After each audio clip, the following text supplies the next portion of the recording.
Bueno, vamos a retomar eh, el subtema de control de voltaje RMS. La vez pasada les platiqué sobre el PWM con un pulso centrado, pros, contras y principalmente el gran beneficio es la eliminación selectiva de armónicos. Pero, ojo, recuerden, afecta el voltaje RMS tanto de fundamental, que nos va a servir, es importantísimo cuando estemos viendo circuitos resonantes, y el voltaje RMS total.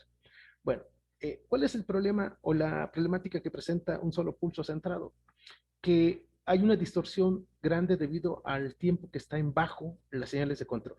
Entonces, una forma de corregirlo es por una técnica que sería la mejora de un pulso centrado, que es P pulsos centrados, que vamos a ver el día de hoy. ¿En qué consiste P pulsos centrados? Bueno, aquí les estoy poniendo las formas de onda. Las formas de onda en rojo corresponden a la PWM para activar una rama, que en este caso lo estoy llamando BG1. Es similar al P pulsos y es similar a la topología de puente completo que hemos venido trabajando. La rama, si las señales en azul serían las señales de control para la segunda rama, que estamos llamando BG2. Dos situaciones importantes que hay que observar. Y bueno, y la parte verde sería la forma de onda de salida, ¿sí? Los pulsos de salida que obtendríamos. Entonces, toda esta parte es el semiciclo para nosotros positivos. Y en el semiciclo positivo, vean que va a haber P pulsos. En el diagrama estoy poniendo 5 pulsos, pero pueden ser 3, pueden ser 5, pueden ser 7, 9. Algo importante, siempre van a ser impares. La razón de que sean impares es para que se pueda quedar centrados los pulsos. Si fuesen pares, no podrían quedar centrados. Y eh, digamos, una ventaja de centrar los pulsos es la eliminación selectiva. Si los pulsos no quedan centrados, no se puede eliminar selectivamente. ¿Sí? Entonces, por eso siempre van a ser impares. Por eso vamos a hablar de un pulso, de 3 pulsos, 5 pulsos y así sucesivamente. Entonces, vean que para un semiciclo, el semiciclo positivo, tengo los 3 pulsos con duración de cada pulso llamada D, y cada duración, si la duración o el ancho de cada pulso es el mismo, es decir, que de aquí esto dura D, esto dura D, esto dura D y este dura D. Todos duran lo mismo. Y con esto, a la salida voy a obtener esta nueva forma de onda. Acuérdense que son formas de onda ideales que tengo aquí. Si tengo un puente que se energiza, puente completo con voltaje de bus de más BS, pues el voltaje de salida va a ser más BS cuando esté activado el MOSFET, aquí. En este caso los MOSFET de la rama 1. Y en forma complementaria, ese es el segundo punto, en forma complementaria, tengo los P pulsos situados también en forma simétrica y centrados dentro del semiciclo 2, en el caso del semiciclo negativo, los mismos P pulsos con la misma duración. Eso es importante. Esta duración tiene que ser igual que esta, y además igual que esta. Y de esa forma vamos a repetir periódicamente los P pulsos. ¿Qué vamos a ganar? Lo que vamos a ganar, fíjense, centren su mirada en la salida. Aquí están los pulsos. Esto es lo que yo tendría en voltaje a la salida. Esto que está aquí. Y esta forma de onda, de acuerdo a teoría de Fourier, en este caso la serie de Fourier, esta forma de onda tiene una componente importantísima para nosotros, que aquí se las dibujé, que es la fundamental. Esta señal fundamental en la que nosotros nos va a interesar más adelante cuando queramos un inversor que entregue una señal sinusoidal. Entonces hay que extraer la componente fundamental de esta forma de onda, de esto que tengo aquí. ¿Sí? Por eso hay tantas técnicas. De hecho, poco a poco lo vamos volviendo un poco más complejo. La siguiente sesión vamos a ver una técnica diferente, que es la que se usa de manera industrial, que es el PWM senoidal. ¿Sí? Eso lo platico al final. Entonces, lo importante es que esta es la forma de onda que obtengo y que tengo P pulsos por cada semiciclo y que el control de cada rama es complementario. Sí, acuérdense que complementario es que cuando una rama está activa, la otra está desactivada y así sucesivamente.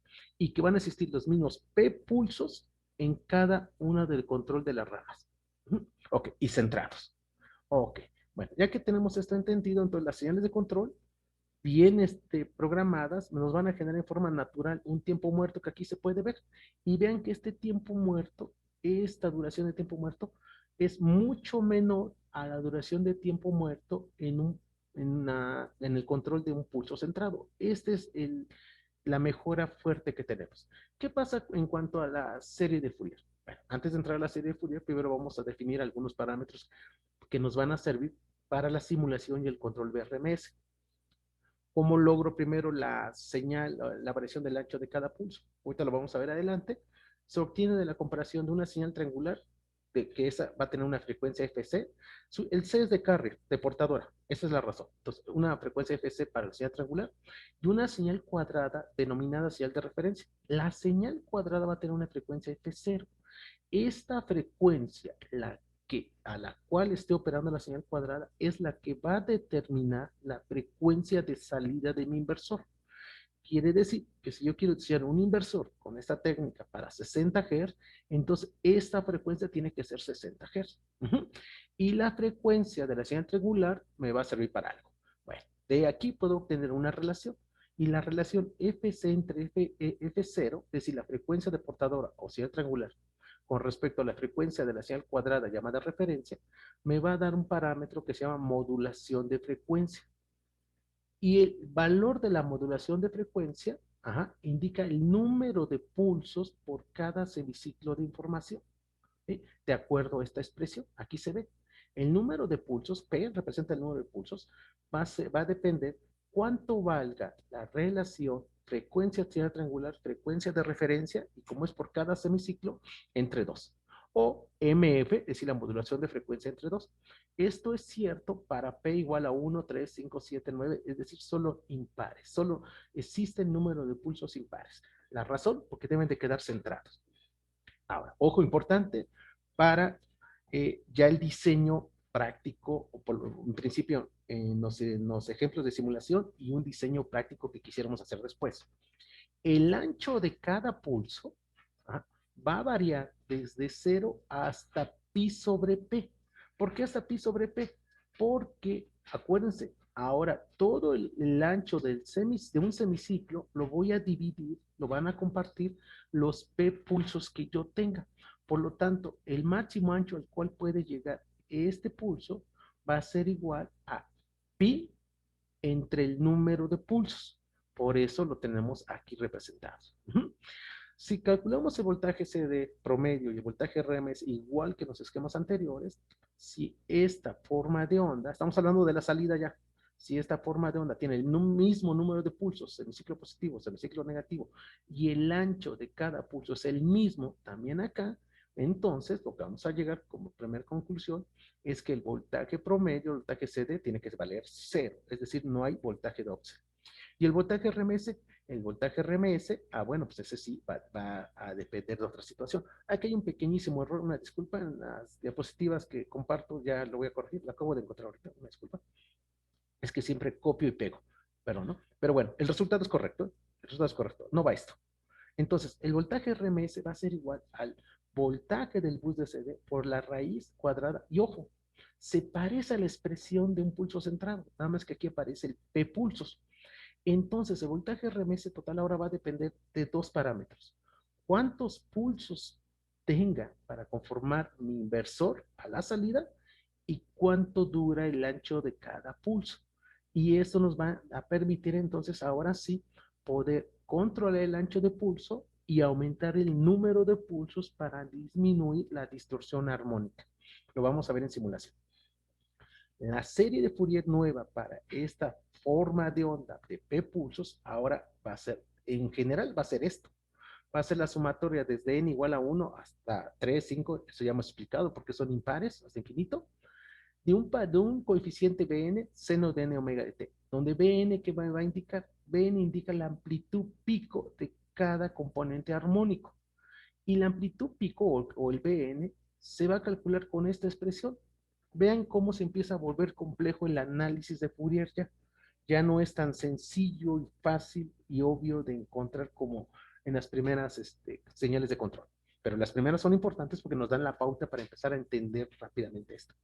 Entonces, Bn, recuerden, me va a indicar la amplitud pico. Entonces, la amplitud pico de cada armónico va a estar dado por esta expresión, donde depende, entre otras cosas, del bus de CD, del armónico que estemos analizando, va a depender del ancho del pulso, y el retardo o el desfasamiento que va a presentar ese pulso. ¿Quién es F? Alfa M. Rápidamente, aquí está alfa M. ¿En dónde va a estar ubicado el primer pulso? Este es alfa M. Entonces, esta expresión, una vez que ya entendimos que esta expresión representa el voltaje pico de mis armónicos, entonces yo puedo ir sustituyendo n igual a 1, 3, 5, 7, igual que lo hicimos en los esquemas anteriores, y podemos encontrar los voltajes RMS de la componente fundamental y sus armónicos. Aquí nada más puse la fundamental y el armónico n igual a 3, pero podríamos hacerlo para 5, 7 y sucesivamente. ¿Cuánto vale B1? B1. Si recuerden, B1 indica la amplitud pico, por lo tanto va a ser el voltaje pico, que estamos hablando de la serie Fourier del voltaje en la carga, el voltaje pico de la fundamental, este va a ser el voltaje pico de n igual a 3. ¿Cuánto va a valer? No lo podemos saber en este momento, porque el valor particular que arroja estas expresiones va a depender cuánto vale el ancho del pulso. Entonces, el valor de B1 o B enésimo va a depender del valor particular que tome D, pero tenemos una forma de calcularlo. Una vez que yo tengo los voltajes picos, yo ya puedo calcular ya lo que me interesa en cuanto a la distorsión armónica, que es el voltaje RMS de la fundamental, n igual a 1, el voltaje RMS del primer armónico que se presenta, n igual a 3, y así sucesivamente. Ahora, para eliminar selectivamente un armónico, igual que en P pulso centrado, en un pulso centrado, tenemos que calcular el ancho de pulso. El ancho de pulso se calcula de manera similar a un pulso centrado, D igual a 2pi sobre N, pero ojo, aquí viene la gran diferencia. Hay que recordar que este ancho de pulso está normalizado sobre pi, donde pi es medio ciclo o medio periodo. ¿De qué periodo estamos hablando ahora? Ya no estamos hablando del periodo, me voy a regresar tantito, porque esto es importante explicarlo. Ya no estamos hablando del periodo de mi señal de salida. Estamos hablando del periodo al cual se presentan los P pulsos, ¿sí? Cuando es un solo pulso, el periodo de un solo pulso es el periodo de mi señal de salida. Pero cuando tengo P pulsos, resulta que tengo un nuevo periodo. Por eso aquí se los puse, que el periodo de los pulsos va a ser el periodo de mi señal de salida entre el número de pulsos. Si yo estoy trabajando para 3 pulsos, entonces sería el periodo de emisión de salida. Vamos a pensar que son 60 Hz la frecuencia. Entonces esto sería 16.66 milisegundos entre 3. Lo que de ese valor es el ancho del pulso normalizado con respecto a este valor. Se empieza a complicar el control, ¿sí? Y por lo tanto, aquí vamos a explicar después cómo se calcula. No lo voy a hacer en este primer video porque ahorita se trata nada más de explicar el principio de operación. En un segundo video que vamos a ver más adelante, voy a explicar cómo se calcula este ancho de pulso con respecto al periodo de mi tren de pulsos o mis P pulsos centrados. ¿Qué logro con este control?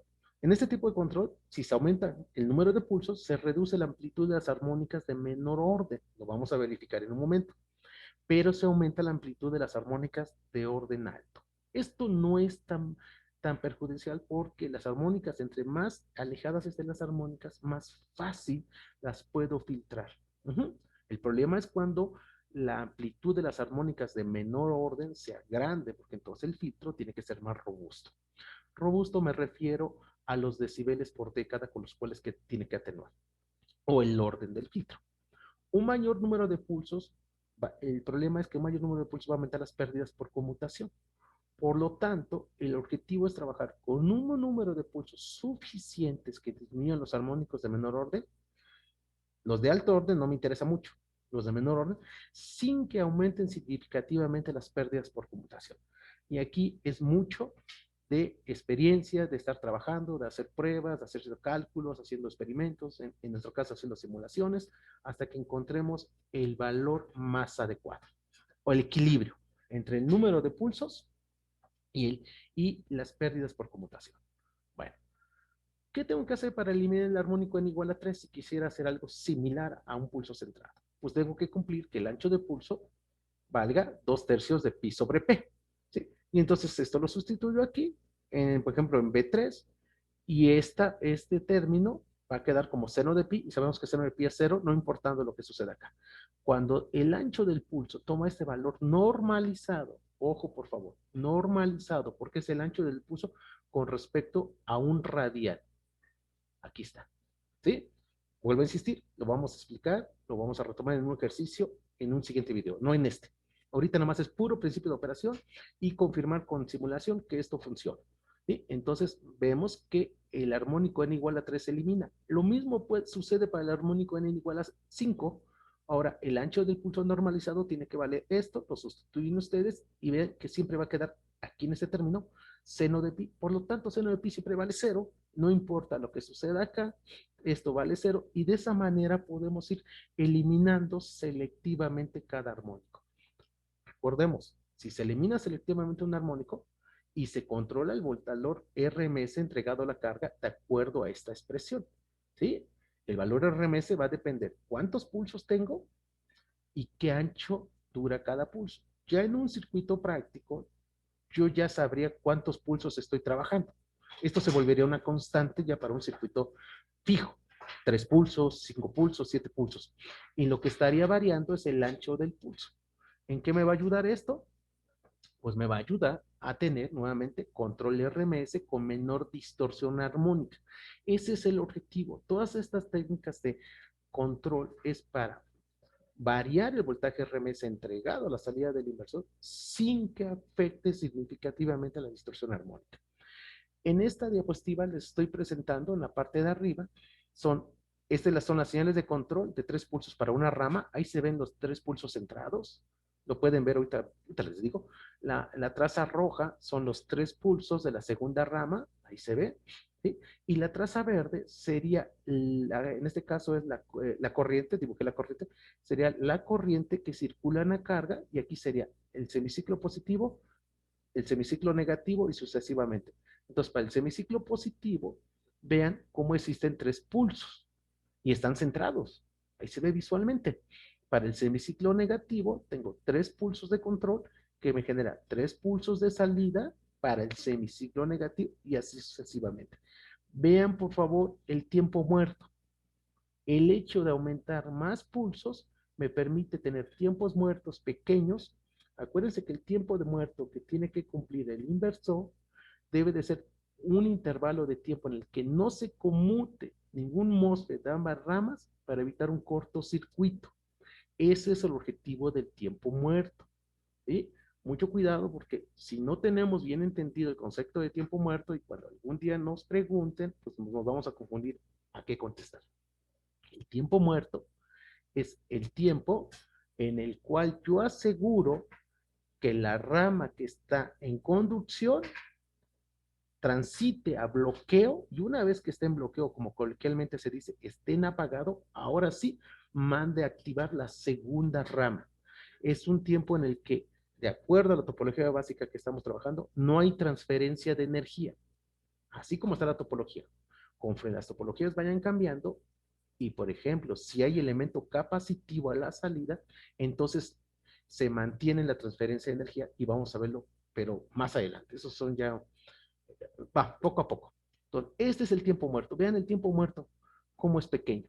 Y recuerden, este tiempo, es decir, el tiempo que va de aquí hacia acá, debe ser por lo menos igual al tiempo que me marca el fabricante de que los MOSFET tarden en bloquearse, lo que se llama el tiempo off o tiempo de apagado. Bueno, aquí tenemos la forma de onda, ahorita las vamos a revisar y confirmar. En este otro, ¿qué tengo? ¿Qué les estoy presentando? Es la variación del ancho del pulso, traza verde y traza azul, ¿sí? Debe haber hecho un zoom, mejor por aquí, para que se hubiera visto más detalle. Ahorita nos vamos a ir a la simulación, vamos a confirmar esto. Si yo varío el ancho del pulso tanto en una rama como en la rama 2, yo voy a variar el ancho de pulso de la corriente de salida y por lo tanto varío el ancho de pulso del voltaje en la carga y eso me va a permitir poder controlar o variar el voltaje de salida RMS. Y vean, no se afecta significativamente el tiempo muerto. Comparen estas formas de onda, revisen el video anterior de un pulso centrado y cuando variamos el ancho de pulso, aquí empezaba a quedar esto en 0, 0 y hasta por acá se activaba.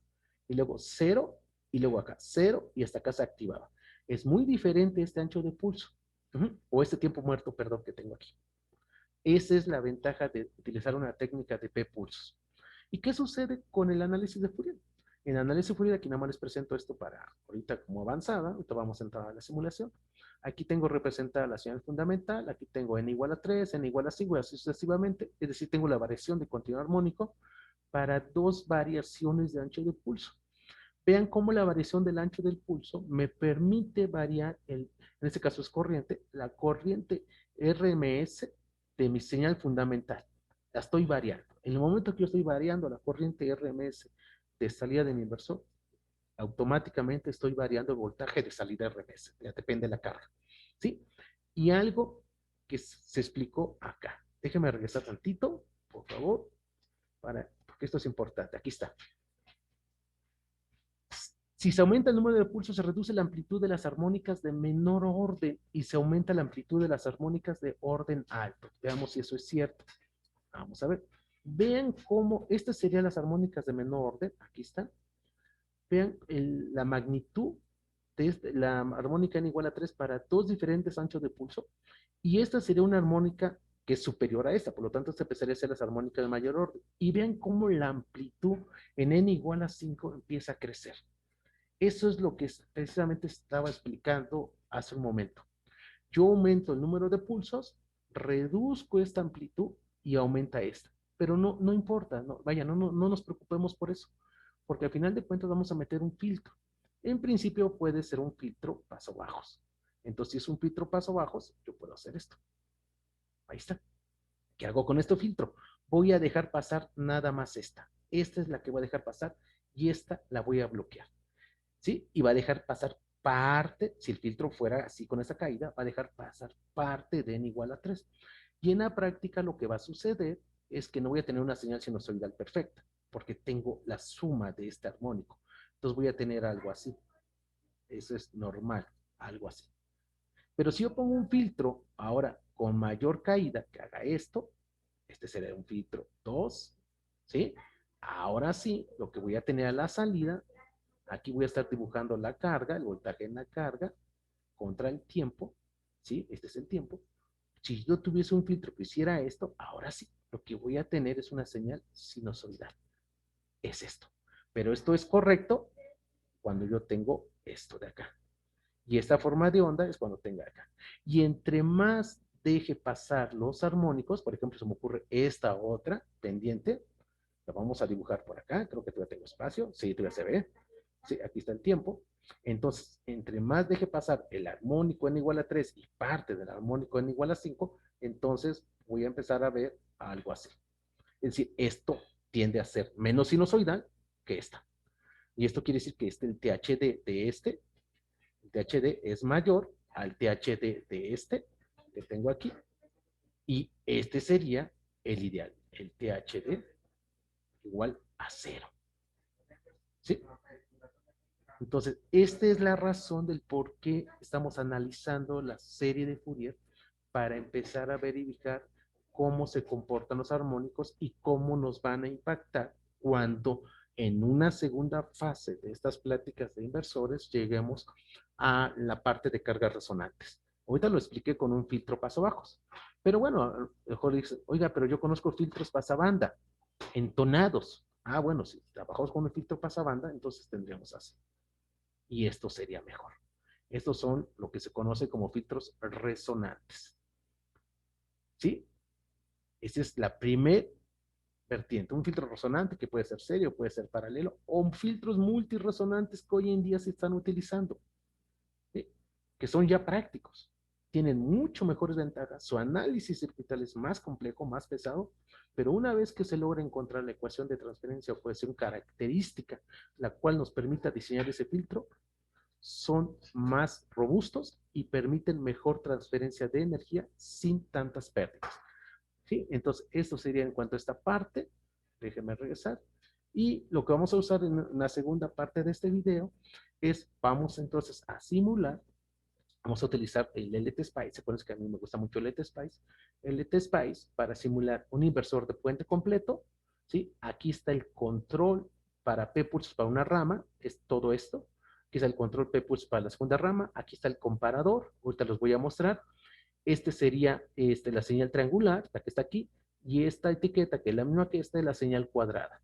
Yo voy a tener un control aquí con un parámetro, pues un punto para, P me va a indicar el número de pulsos, Voltaje de referencia me va a indicar la amplitud de la señal cuadrada que tengo aquí. Y ahorita vamos a ver para qué sirve. La frecuencia que yo quiero, la salida de 60, pues ya tengo todo preparado para que me haga los pulsos en una topología puente completo. Y pues esto es lo que yo en su momento tendré que armar. Donde, acuérdense, esta fuente de voltaje controlada por voltaje me está simbolizando el driver que yo necesitaría físicamente poner para activar los MOSFETs flotados. Eso es lo que vamos a ver en un momento. Y entonces yo espero que con esta explicación haya quedado un poquito más entendido cuál es la diferencia entre un inversor de un pulso centrado y esta técnica de P pulsos. Entonces vamos a continuar en un momento más con lo que es simulación. ¿Sale? Bueno, una vez que ya explicamos la teoría de operación del control P pulsos, pues bueno, ahora vamos a verificarlo. Primero, aquí tenemos la plantilla, entonces tengo aquí un inversor básico, puente completo, con un bus de 50 volts, una carga de 50 ohms. Ahorita la plática no es llegar a un diseño, es, vuelvo a insistir, explicar el principio de operación y cómo se generan los P-pulsos y cómo se comprueba lo que en teoría acabo de explicar. Bueno, número uno, tengo aquí mi puente completo, entonces yo tengo que activar en forma controlada y segura esta rama sin que ésta se active. Y luego tengo que activar en forma segura esta rama sin que esta rama se active. Eso lo logro con dos señales de control, aquí están, VG1, VG2, complementarias. Por lo tanto, lo primero que voy a hacer es generar una señal cuadrada, que la logro con esta parte del... Aquí está, vamos a ver. Ahorita olvídense de eso, ahí está. Entonces, aquí estoy generando la señal cuadrada. Creo que tengo activado el punto step, lo voy a quitar ahorita para que sea una explicación primera. Ahí está, lo estoy desactivando, perfecto. Ahí está mi señal cuadrada, se puede ver. Déjenme ponerle un poquito más aquí de información para que se... Ahí está. Ahí están mis pulsos, miren, mis pulsos. Estos pulsos o esta señal cuadrada, quito el término pulsos porque vamos a ver otro término. Esta señal cuadrada es mi voltaje de referencia y esta la tengo programada a 60 Hz. ¿Por qué sé que son 60? Bueno, ya en cómo trabaja el programa Pulse, pues no lo voy a explicar, ya lo hemos dicho. Este término me indica el periodo el cual trabaja esta información y ese periodo lo tenemos acá, miren. ¿Dónde está? No, perdón, no lo veo. Aquí, perdón, aquí está. T0. T0 que es igual a 1 sobre F0, donde F0 es la frecuencia de salida. Yo quiero una frecuencia de 60 Hz, por lo tanto calculo su periodo y este es el periodo de esta información. Por lo tanto, esto es 60 Hz. Ahí está. Otra forma de verlo es que el periodo debe ser 16.66 milisegundos. Pues rápidamente activa en el cursor. Nada más si tuviésemos alguna duda y nos posicionamos cuando vuelve a empezar. 16.66 milisegundos. Ya está. Ahora, seguimos. Esta señal de referencia, ¿sí? La voy a comparar con una señal triangular que tengo aquí. Primero voy a dibujar la señal triangular. Ahí está mi señal triangular. Ahí está. Esto es lo que tendrían que programar ustedes en un microcontrolador o en forma analógica, si gustan. Acuérdense que tiene muchas ventajas la parte digital, pero la parte analógica de potencia tiene mucha razón de ser todavía. Entonces tengo mi señal triangular aquí, ahí está, ¿sí? Con una amplitud 6. Bueno, vamos a esperar tantito. Entonces tenemos la señal triangular, aquí la pueden ver, es B6, esta es mi señal triangular que tengo aquí. Déjame cambiar, ahí está. Y ahora sí, en el comparador aplico mi señal triangular, ahí está, a una amplitud, en este caso le puse 6, en un momento explico más por qué 6, por qué no 8, por qué 9. La amplitud no importa tanto, más bien va a importar la comparación de las amplitudes. Entonces, tengo la señal triangular, la voy a comparar con mi señal de referencia, ahí se ve, la voy a hacer grande para que se vea y vamos a hacer un pequeño zoom, ahí está, para que se vea mejor para la explicación del video. Entonces está mi señal triangular, mi señal de referencia, una condición es que la amplitud de mi señal de referencia sea menor a la amplitud de mi señal triangular. Mi voltaje de mi señal triangular siempre tiene que ser mayor al voltaje de mi señal de referencia. Van a ver por qué. Ya que tengo eso, ahora aquí voy a tomar la salida de esta comparación. Vean lo que sucede. Ahí está. Y ahí está mi señal de salida. Vamos a hacer un plot, adicionar un plot aquí para que, ¿cuál es la verde? La roja. Okay. Entonces, esta la paso para acá, esta la paso para acá. Aquí tengo la señal triangular que se compara con la señal de referencia y eso me permite No nada más la pura comparación, hay que ver el código que puse, me permite, vean, ahí están los 3 pulsos ahorita, 3 pulsos por cada semiciclo. Esto representa el semiciclo positivo, esto va a representar el semiciclo negativo que lo hago con otra rama, nada más le enseño rápido, la hago con esto, que está acá. Ahorita estoy explicando este es complementario. Entonces, ahí está, semiciclo positivo, comparación con la señal triangular y genero mis 3 pulsos en particular. Aquí irían los otros 3 pulsos, ahorita los muestro, para la segunda rama, y se vuelve forma periódica, se vuelven a repetir los 3 pulsos. Ahora, tengo preparado la plantilla de tal manera que, aquí vean, dice punto param p igual a 3. Estrictamente hablando, en forma lógica, primero diría punto para. LT-Spice eso no importa, ¿eh? Pero digamos, en forma lógica. Primero pongo este parámetro y luego hago estos cálculos. ¿Qué pasa si en vez de punto 3 yo le pongo 5 pulsos? P igual a 5. Veamos. Estoy poniendo P igual a 5. Ahí está. Voy a mandar a ejecutar. Ahí está. Todavía no ejecuta, ¿eh? Esta es la corrida anterior. Voy a mandar a ejecutar y vean lo que sucede. Aumento la frecuencia en forma automática. Aumenta la frecuencia porque así lo tengo programado. ¿Sí? La frecuencia de la señal triangular. Y en ese momento, ahora tengo, déjenme bajarle aquí la amplitud para que se vea mejorcito. Le ponemos 16. Ahí está, ahí se ve. Ahí tengo 1, 2, 3, 4, 5 pulsos por cada semiciclo. Y lo mismo lo podría hacer para 7, para 9, para 11. ¿Sí? Ahora, ¿de qué depende el ancho de cada pulso? Estoy haciendo un zoom. Aquí está. ¿De qué va a depender? Bien, no es lo mismo que yo ponga, déjeme buscar una, ahí está.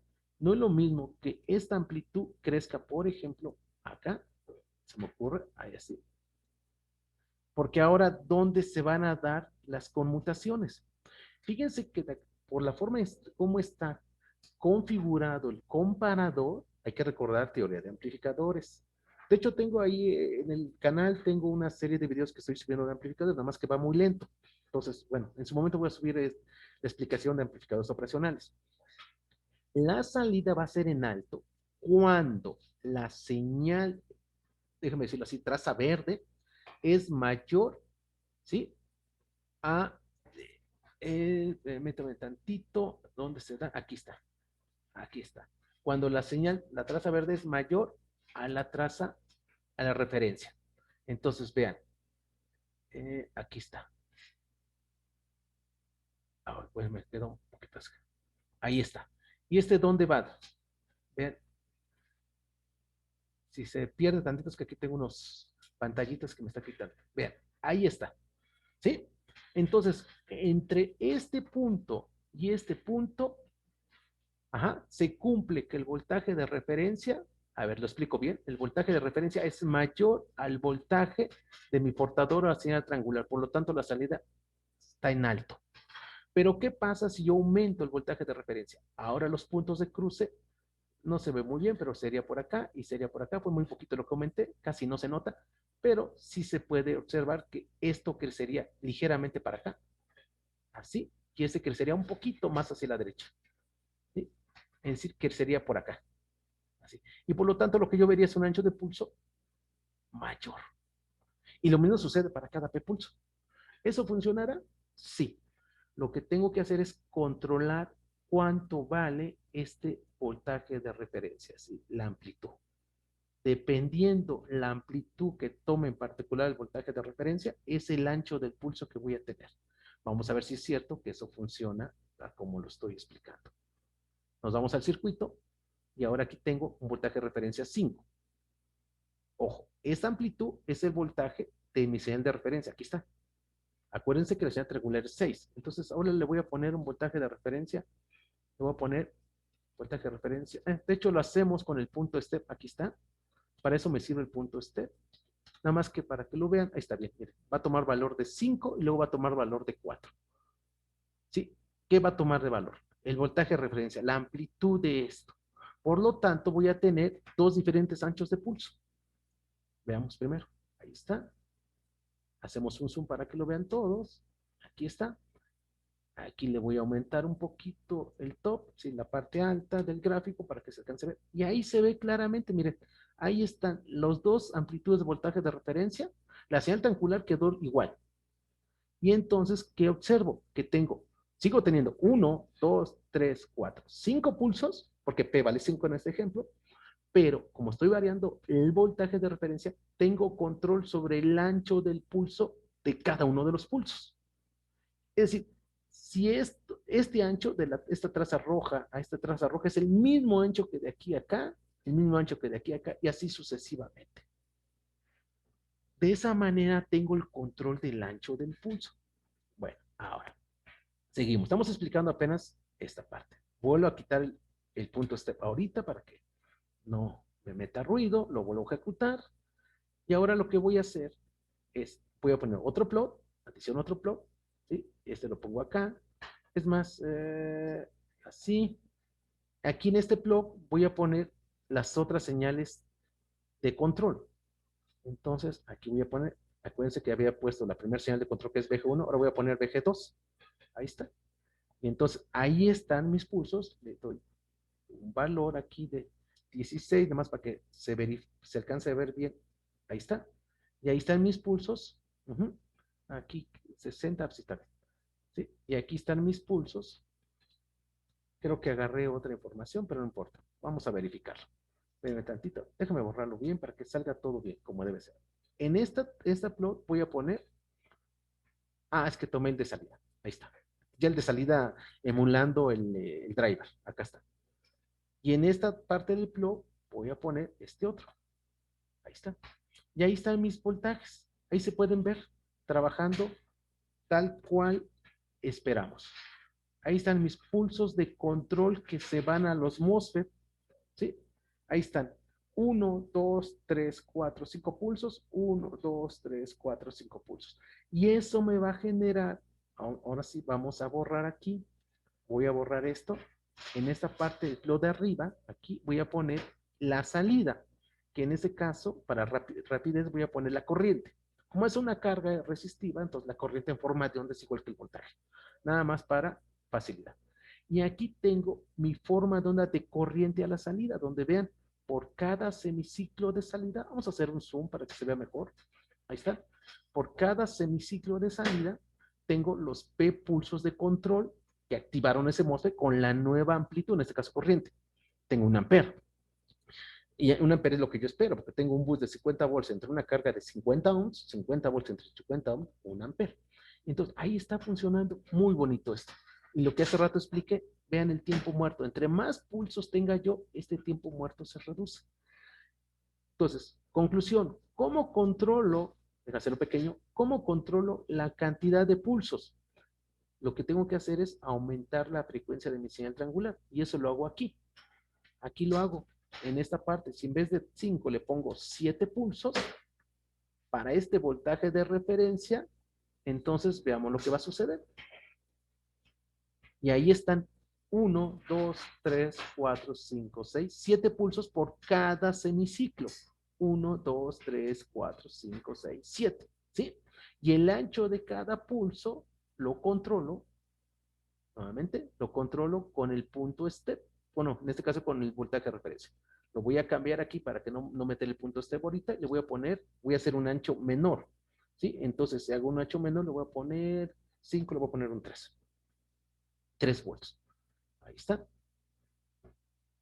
Y ahí se ve, miren, como otra vez hacemos un zoom. Ahí está. Y ahí se ve, ahora sí como no se acercaron tanto los anchos.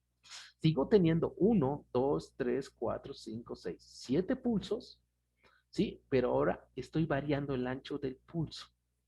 ¿Eso en qué me va a ayudar? En controlar el voltaje RMS. ¿Sí? Perdón, en controlar el voltaje RMS. Aquí está, en este caso, en general sería el valor RMS. En este caso, aquí estoy pidiendo, solicitando vía LTSpice, como no activé el punto step, me lo permite hacer. Puedo verificar cuánto vale, en este caso, el valor promedio de esta forma de onda. Y vean, es del orden de microampere, para efectos prácticos es 0. ¿Sí? ¿Y cuánto vale el valor RMS? 700 miliamperes, números redondos. Este es el valor RMS que ustedes pueden calcular matemáticamente con unas expresiones que por ahí expliqué, se presentaron en los videos de potencia 1. ¿Sí? Todo se relaciona. Entonces, pueden calcular el valor RMS de esta información y verificarla con lo que entrega. Si yo cambio, voy a hacer un último cambio, acuérdense, 700, vamos a escribirlo mejor por aquí para que no haya duda. ¿Sí? Tantito. Déjenme buscarla, estoy buscando la herramienta que luego se me pierde, una disculpa. La corriente RMS, para compararlo ahorita, en este ejemplo, lo voy a cerrar, 700 miliamperes.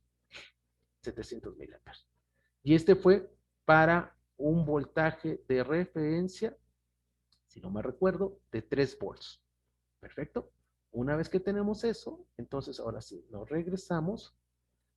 Déjenme cambiar. Ahí está. Nos regresamos a nuestro circuito. Ah, perdón, hay que activar. Y ahora le vamos a poner un voltaje de referencia. Si fue 3, ahí está. Lo voy a aumentar. ¿Sí? Voy a aumentar el voltaje para que el ancho sea mayor. Ahí está. Perfecto. Nuevamente hacemos un zoom, igual que hace rato. Ahí está. Y vean cómo se empieza a reducir esto. Activamos la medición y ahí está el nuevo valor de corriente RMS. 811 miliamperes. Mayor ancho de pulso, mayor contribución de corriente a la capa y por lo tanto mayor voltaje. Conclusión. La variación del ancho del pulso me permite controlar el paso de corriente a la carga o el voltaje entregado en este inversor, como quieran verlo. Los dos, en una carga resistiva no hay problema. Problemas cuando veamos inversores trifásicos y que tenemos dos tipos de carga, estrella y delta, y el comportamiento es diferente. Entonces, si es inversor monofásico o carga resistiva, es correcto decir esto. ¿Sí? Entonces, con eso estamos comprobando que el ancho de pulso efectivamente me controla el paso de corriente a mi carga y por lo tanto el voltaje RMS que entrega el inversor a la salida. El número de pulsos, ¿en qué me ayuda? A tener un mejor control del tiempo muerto, una, y dos, vamos a sacar la transformada de Fourier. La transformada de Fourier, esto ya lo expliqué, después lo hago muy rápido. Ahí está la transformada de Fourier, aquí está. ¿Sí? Para que lo veamos mejor, vamos a ponerlo en un gráfico lineal, no en decibeles. Y ahí está mi transformada de Fourier para 7 pulsos, ¿sí? Y una referencia de 3. Y aquí está la fundamental que a nosotros nos interesa. Si yo aquí le pusiera un filtro, que eso es lo que vamos a buscar en videos más adelante. Si yo le pongo un filtro que haga esto, es un filtro ideal. Bueno, no así, está muy feo ese filtro. Ese no es un filtro ideal, perdón. ¿Sí? Un filtro ideal sería algo así, así. Una caída aquí vertical. Únicamente dejo pasar esta información que yo sé que se conoce como fundamental con este valor pico de corriente en el tiempo que estaría viendo después del filtro. Estaría viendo esto, donde este valor es efectivamente este que está acá. ¿Sí? Si fuera un filtro ideal. Acuérdense que los filtros ideales son una referencia. Yo no tengo eso, yo voy a tener algo como esto. Así, a lo mejor con esta caída se me ocurre, esta pendiente. A lo mejor esto representa 20 decibeles por década. ¿Sí? Por eso los gráficos se hacen en decibeles para que sea más fácil ver la caída. Todos los gráficos son importantes, todo depende de qué es lo que ustedes quieran visualizar y explicar. ¿Sí? Entonces esto tiene una caída de 20 decibeles por década, entonces se ve que deja pasar la fundamental, la contribución del armónico n igual a 3 y parte de la contribución del armónico n igual a 5. Acuérdense que este es 3, este es 5, 7 y así sucesivamente. Entonces, lo que yo vería aquí como información en el tiempo, ya no sería una forma de onda sinusoidal ideal, sino vería algo tal vez así. Algo así. ¿Sí? Y entonces, esto deja de, se parece a una sinusoide, pero no es una sinusoide ideal. Una sinusoide ideal es acá. Por lo tanto, acá es donde el THD, aquí, valdría 0. Pero aquí el THD valdría más de 0. ¿Cuánto? Pues depende la contribución de cada armónico. Y eso lo calculamos con una fórmula que ya dimos por ahí, y está, creo me parece en el primero o segundo video, que es el cálculo de la distorsión armónica total, el THD. Bueno, segundo punto ya para terminar esta parte, se verifica que efectivamente vean cómo los armónicos van decreciendo aquí y de repente los armónicos más alejados dieron un brinco. Eso es lo que estaba explicando hace rato. Entre más número de pulsos tengamos, disminuyo la amplitud de los armónicos de menor orden, pero aumenta la amplitud de los armónicos de alto orden. Pero eso, vuelvo a insistir, no es tan perjudicial, no es tan problemático porque ponemos un buen filtro. Normalmente, si quieren una salida sinusoidal, no se pone un filtro paso bajos. En un buen diseño se pone un filtro resonante y hoy en día se están utilizando los multiresonantes. ¿Sí? Eso lo vamos a ver después. No, el video no da para explicar todo. Son cosas prácticas. ¿Sí? Y en este caso, veamos, porque ya se me perdí, ¿para cuántos pulsos son? Para 7. ¿Y qué pasa si en vez de 7 le pongo, por ejemplo, 3 pulsos? Vámonos al básico, 3 pulsos. Ahí está. Ahí está. Entonces, perdón, ahí está, es este. Vuelvo a activar la transformada de Fourier. Ahorita borro todo, no se preocupen. Y aquí vamos a borrar todo para que lo vuelvan a ver. Y ahí está, vamos a hacer el comparativo. Bueno, aquí, para que lo vean. Y aquí es con 3 pulsos y vean cómo el armónico n igual a 3, vean, si comparen la magnitud, la amplitud del armónico n igual a 3 con la amplitud del armónico n igual a 5. N igual a 5 es mayor. Este es para n igual a 3. Y aquí tengo n igual a 7. Vean cómo el armónico 3, 5 empezó a reducirse y aumentó ligeramente los armónicos. Sería 5, 7, 9, 11. El armónico 13 aumentó. Acuérdense que este es 7 pulsos y este es 3 pulsos. A eso es lo que estaba refiriéndome cuando di la explicación. Entre más pulsos tengan, reducen la amplitud de los armónicos. Fíjense bien, entre más pulsos tenga, reduzco la amplitud de los armónicos de menor orden, pero aumenta la amplitud de los armónicos de alta orden. Entre menos pulsos tenga, pues entonces no se reduce tanto los armónicos de menor orden. Y aquí está el ejemplo. Y esto ya en la práctica, los armónicos que no son recuperados, que hay técnicas de recuperación de armónicos, son técnicas más complejas, pero pensando que eso no lo tiene, estos armónicos lo que va a generar es desperdicio o disipación de potencia en forma de calor. Y eso no lo recuperamos y por lo tanto nos va a afectar la eficiencia de todo el sistema. Bueno, con esto terminaría la explicación, la comprobación de la técnica de P pulsos y lo pueden hacer una vez que ya lo tienen aquí, en el video y tienen el circuito, lo pueden ver con calma. Si yo le pongo P1, lo pueden reproducir en su casa. Y esto me permite reproducir, por ejemplo, el primer circuito de control, el de un solo pulso centrado. Ahí está, lo que ya habíamos visto. ¿Sí? Eso es lo interesante de esto. Se los dejo aquí, lo hago un poquito grande, no hay ningún problema que lo copien para nada. El conocimiento tiene que ser compartido. Déjenme bajarle tantito, estoy buscando, creo que ahí se ve bien. ¿Sí? Con esta pantalla termino este video. Yo los invito a que reproduzcan este circuito, este control, porque el siguiente control va a ser el SPWM. Pero antes de eso voy a explicar en un siguiente video cómo relaciono, porque ahorita fue empírico, cómo relaciono la amplitud de mi voltaje de referencia con el ciclo de trabajo en particular que yo quiero para eliminar un armónico, que ahorita no lo eliminamos todavía, porque no hemos hecho ese cálculo. Ya no es tan sencillo. ¿Sí? Eso lo vamos a ver en un segundo video. Con eso terminaríamos la explicación del inversor monofásico carga resistiva, técnica de control P pulsos. Nos vemos en la siguiente.